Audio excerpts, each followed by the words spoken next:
নমস্কাৰ আজি আমি ভিডিঅ'টোত আলোচনা কৰিব লৈছো বিজ্ঞানৰ এটা টপিক এনিমেল নিউট্ৰিচন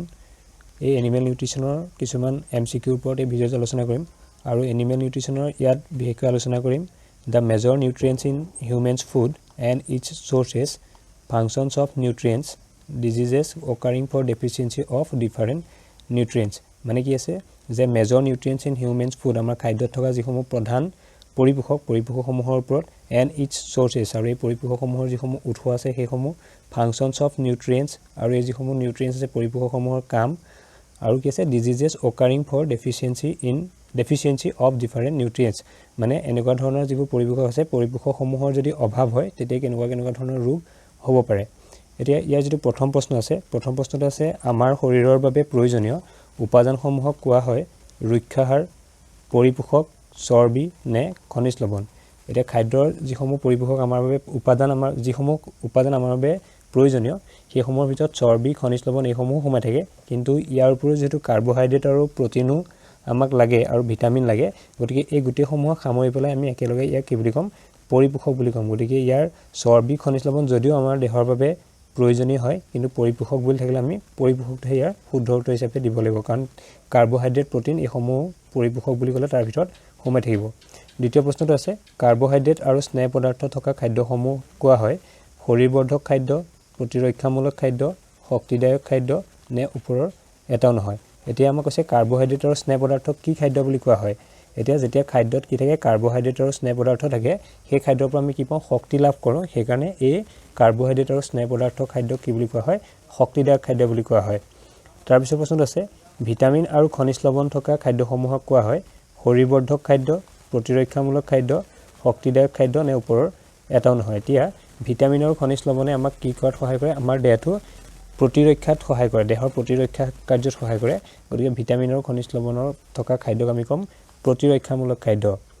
তাৰ পিছত আছে শৰীৰবৰ্ধক খাদ্য বুলি কোৱা হয় কাৰ্বোহাইড্ৰেটযুক্ত খাদ্যক প্ৰটিনযুক্ত খাদ্যক ভিটামিনযুক্ত খাদ্যক নে স্নেহ পদাৰ্থযুক্ত খাদ্যক এতিয়া আমাৰ শৰীৰৰ বৃদ্ধিত কোনবিধ উপাদানে বিশেষভাৱে সহায় কৰে হেতু হৈছে প্ৰটিন গতিকে শৰীৰবৰ্ধক খাদ্য হিচাপে সেইকাৰণে প্ৰটিনযুক্ত খাদ্য কোৱা হয় এতিয়া আমি যিটা খাদ্যৰ প্ৰধান পৰিপোষক পাওঁ যিটা পৰিপোষক গিটা হৈছে কি কাৰ্বোহাইড্ৰেট প্ৰটিন স্নেহ পদাৰ্থ ভিটামিন আৰু খনিজ লৱণ এইকেইটাৰ ভিতৰত কাৰ্বোহাইড্ৰেট আৰু স্নেহ পদাৰ্থটো কোৱা হয় শৰীৰ শক্তিদায়ক খাদ্য তাৰ পিছত আছে ভিটামিন আৰু খনিজ লৱণ যেটো আছে হেতু কোৱা হয় প্ৰতিৰক্ষামূলক খাদ্য আৰু যেটো প্ৰটিনটো কোৱা হয় শৰীৰবৰ্ধক খাদ্য হিচাপে গতিকে এটা আমি মনত ৰাখিলে এক খাদ্যসমূহ আমি ক'ব পাৰিম তাৰ পিছত আছে আমাৰ দেহত কাৰ্বোহাইড্ৰেট প্ৰধানকৈ ড্ৰেছ ৰূপত পোৱা যায় মানে কাৰ্বোহাইড্ৰেট আমাৰ দেহত কি ৰূপত পোৱা যায় সুধিছে এতিয়া ইয়াৰ উত্তৰ আমাৰ প্ৰশ্নটোৰ কেইটামান যিটা উত্তৰ দিছে ভিটামিন আৰু খনিজ লৱণ হিচাপে তেল আৰু মাখন হিচাপে শ্বেতসাৰ আৰু শৰ্কৰা হিচাপে নে ওপৰৰ এটাও নহয় এতিয়া কাৰ্বোহাইড্ৰেটৰ থাকে দুটা প্ৰধান কাৰ্বোহাইড্ৰেটৰ ভাগ হেতু হৈছে শ্বেতসাৰ আৰু শৰ্কৰা হিচাপে গতিকে আমাৰ দেহত কাৰ্বোহাইড্ৰেট থাকে শ্বেতসাৰ আৰু শৰ্কৰা হিচাপে তাৰ পিছত খাদ্যবস্তুত শ্বেতসাৰৰ অৱস্থিতিৰ পৰীক্ষা কৰিবলৈ ব্যৱহাৰ কৰা হয় আয়োডিন দ্ৰৱ কষ্টিক সোডা কপাৰ সালফেট নে ফেলিং দ্ৰৱ এতিয়া আমি খোৱা খাদ্যবস্তুত শ্বেতসাৰ আছে নে নাই আমি শ্বেতসাৰ আছে নে নাই গম পাবলৈ হলে কিবা এটা ৰাসায়নিক দ্ৰব্য ব্যৱহাৰ কৰা হয় হেতু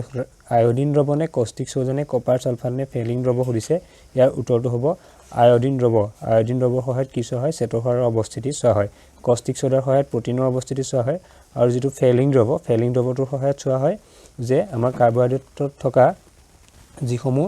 এলডিহাইড আৰু আমি কিটোন গ্ৰুপ এনেকৈ আছে না সেইসমূহ চোৱা হয় এটো বেলেগ হয় গতিকে ইয়াৰ যেটো আমাক সুধিছে শ্বেতসাৰ গতিকে শ্বেতসাৰৰ উত্তৰটো হ'ব কি শ্বেতসাৰ চাবলৈ আয়োডিন দ্ৰৱ ব্যৱহাৰ কৰা হয় তাৰ পিছত আছে আঁহযুক্ত খাদ্যক কোৱা হয় ৰক্ষাহাৰ বা ৰাফেজ শ্বেতসাৰ প্ৰটিন নে চৰ্বি এটা যিসমূহ আঁহজাতীয় খাদ্যসমূহ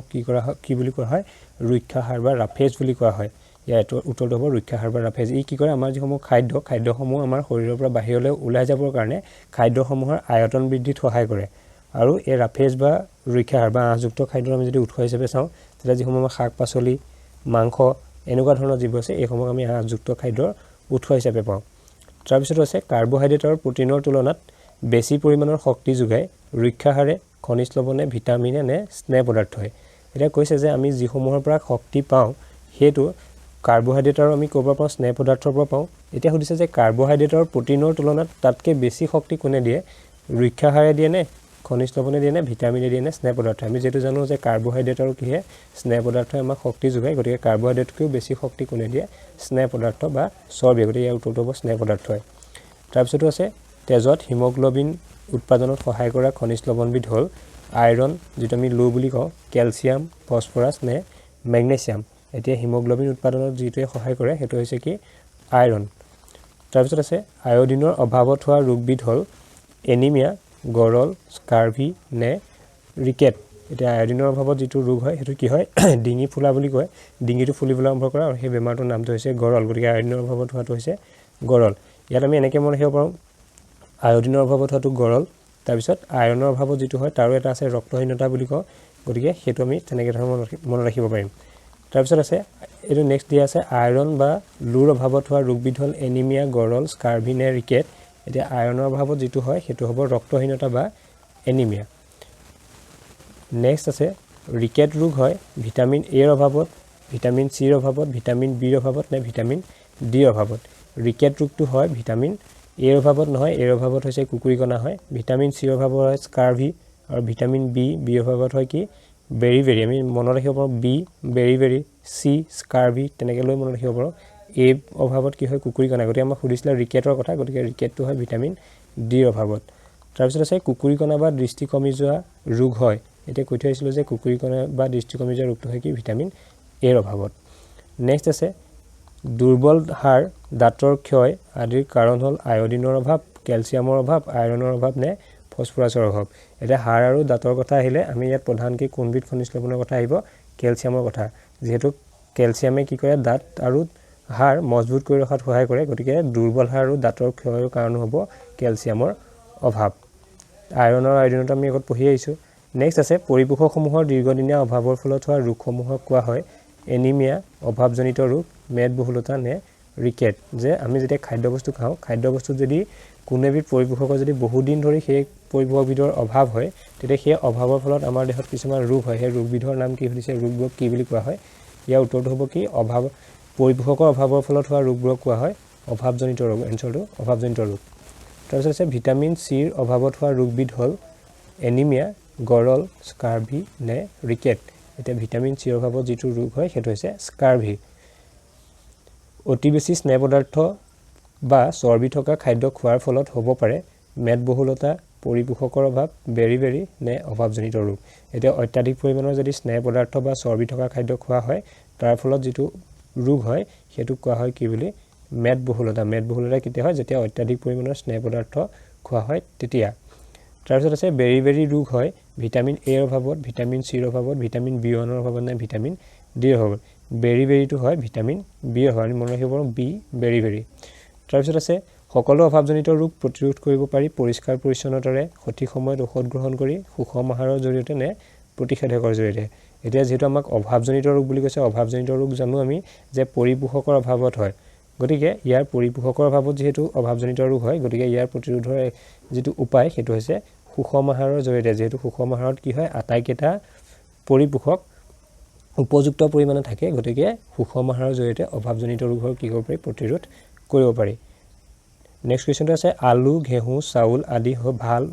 আদি ভাল উৎস হয় কাৰ্বোহাইড্ৰেটৰ প্ৰটিনৰ ভিটামিনৰ নে স্নেহ পদাৰ্থৰ এতিয়া আলু ঘেঁহু চাউল এই ধৰণৰ যিসমূহ আছে খাদ্যবস্তু এইসমূহ ভাল উৎস কিহৰ হয় কাৰ্বোহাইড্ৰেটৰ গতিকে এই উত্তৰটো হ'ব কি কাৰ্বোহাইড্ৰেট নেক্সট আছে মগু মটৰ সয়াবিন বিন আদি ভাল উৎস হয় কাৰ্বোহাইড্ৰেটৰ প্ৰটিনৰ ভিটামিনৰ নে স্নেহ পদাৰ্থৰ এতিয়া মগু মটৰ সয়াবিন এনেকুৱা এই যিবোৰ মাহজাতীয় যিবোৰ থাকে বা সয়াবিন বিন এনেকুৱা ধৰণৰ যিবোৰ থাকে সেই খাদ্যসমূহত বেছিকৈ কি থাকে প্ৰটিন থাকে গতিকে এইসমূহ কিহৰ উৎস হয় প্ৰটিনৰ উৎস ঠিক একেদৰে এইসমূহ যেহেতু আমাক মগু মটৰ সয়াবিন বিন এইসমূহ আমাৰ কি উদ্ভিদৰ পৰা পাওঁ এইসমূহ আমি সেইকাৰণে উদ্ভিদজাত বুলি কওঁ গতিকে প্ৰটিনৰ উদ্ভিদজাত উৎস এইখিনি আৰু প্ৰটিনৰে আৰু কিছুমান প্ৰাণীজাত উৎস আছে যিসমূহ আমি প্ৰাণীৰ পৰা পাওঁ সেই হৈছে মাছ মাংস কণী গাখীৰ পনীৰ এইসমূহ গতিকে এইসমূহক আমি কি বুলি ক'ম এইসমূহ কাৰে উৎস হয় প্ৰটিনৰে উৎস হয় খালি এইখিনি কি হয় প্ৰাণীজাত উৎস আৰু ওপৰত যিখিনি পাইছিলোঁ মগু মটৰ সয়াবিন এইসমূহ উদ্ভিদজাত উৎস গতিকে এই মাছ মাংস কণী গাখীৰ এইসমূহ উৎস কাৰে